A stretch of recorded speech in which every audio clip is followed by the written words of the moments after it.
To survive, every cell must have a constant supply of vital substances such as sugar, minerals, and oxygen, and dispose of waste products, all carried back and forth by the blood cells. Without these substances, cells would die in a very short period of time. Gas exchange with the environment. In animals, gas exchange follows the same general pattern as in plants. Oxygen and carbon dioxide move by diffusion across moist membranes.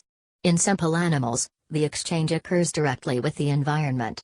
But with complex animals, such as mammals, the exchange occurs between the environment and the blood.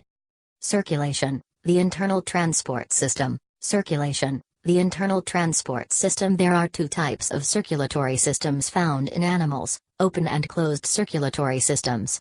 Open circulatory systems.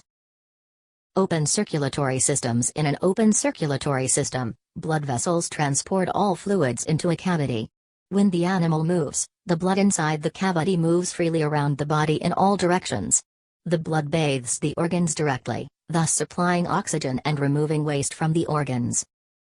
Blood flows at a very slow speed due to the absence of smooth muscles, which, as you learned previously, are responsible for contraction of blood vessels. Closed circulatory systems. Closed circulatory systems are different to open circulatory systems because blood never leaves the blood vessels.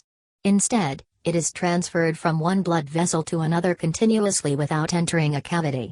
Blood is transported in a single direction, delivering oxygen and nutrients to cells and removing waste products. The need for homeostasis.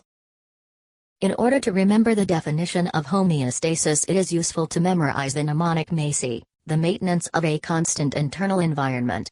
Conditions in the body must be constantly controlled because cells depend on the body's environment to live and function. Conditions that must be controlled include temperature, blood sugar level and water content, and they are all controlled by different hormonal and nervous systems. For example, the maintenance of body temperature is controlled by the brain. The body's temperature must be kept at 37 degrees because this is the temperature at which enzymes optimally function, salt and water balance, and waste removal.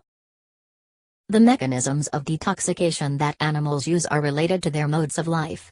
This is true, with greater force, of the mechanisms of homeostasis, the ability of organisms to maintain internal stability. A desert-living mammal constantly faces the problem of water conservation.